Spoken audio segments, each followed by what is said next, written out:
Boston is one of the places in the world where people want to live.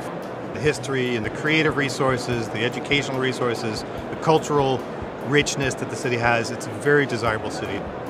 We obviously have some of the same challenges that a lot of older American cities have, like transportation, housing affordability, job formation, sustainability, and response to climate change. Really what we're trying to do at the BSA Foundation is to inspire vision at the individual level.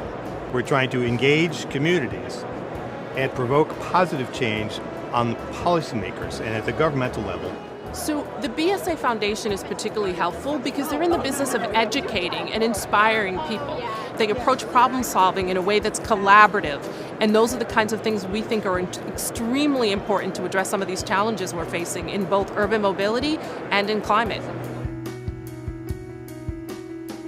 We initiated Family Design Days to really give as many families as possible the opportunity to go through design education. You're creating a shelter for your creature. It has to be strong enough to stand up to the weather. Your project needs to have at least 3 of either a column, a triangle, a curved shape, and a woven element. We always go through the design process where we ask good questions, we do brainstorming, we start to draw, and then we start to build. So it's a real process of thinking. I like to build trains, airplanes, apartments, houses, train stations. We have been coming for the last 3 years. We love what this program has done for our son, and we think it's a very worthwhile program. Sometimes design can have this sort of exclusive appearance, and programs like the BSA does, it's really nice. It allows people to come into this world that otherwise seems a bit closed off, and it really brings them into a dialogue that they can relate to.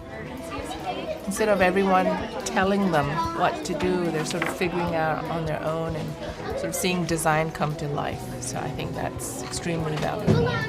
We like to say we're not creating little architects, we're creating big community members. So why is it up on columns? How did you decide to lift it up? Because if a floor comes through, the gazelle won't get wet. That is so smart.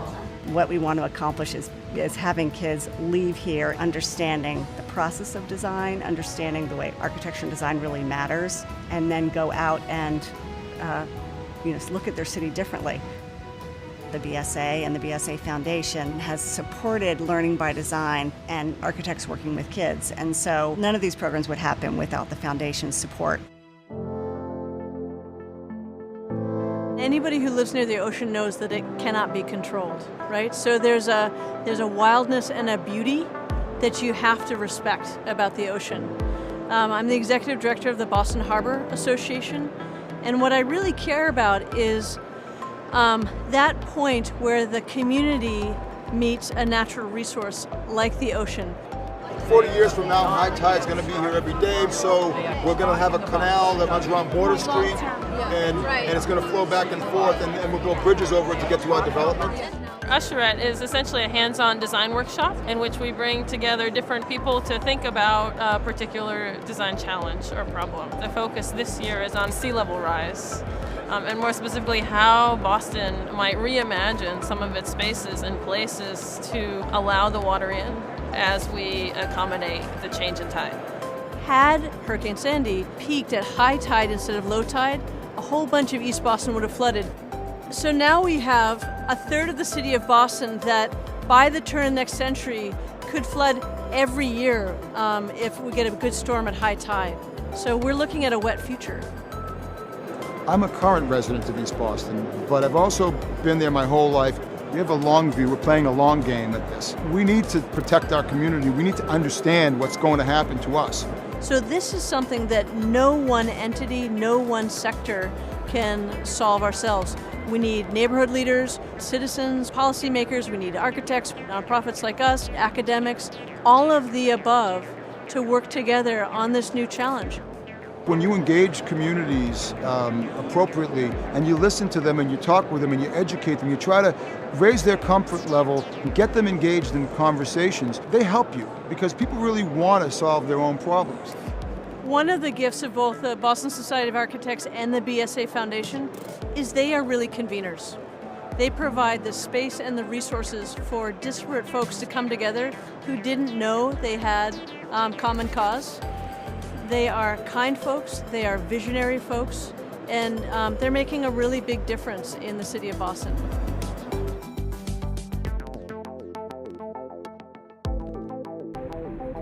Transportation is the connective tissue of a city like Boston. When the system isn't working, we see more air pollution, we see more greenhouse gases, the city is less sustainable. We have, at best, a 20th century transportation system challenged by a 21st century economy. So many people are now interested in and returning to the city that they are frankly overwhelming the capacity of the existing system. But it's an opportunity to do something beautiful. Transportation can really be lovely and can help shape and define your community from an urban design perspective as well.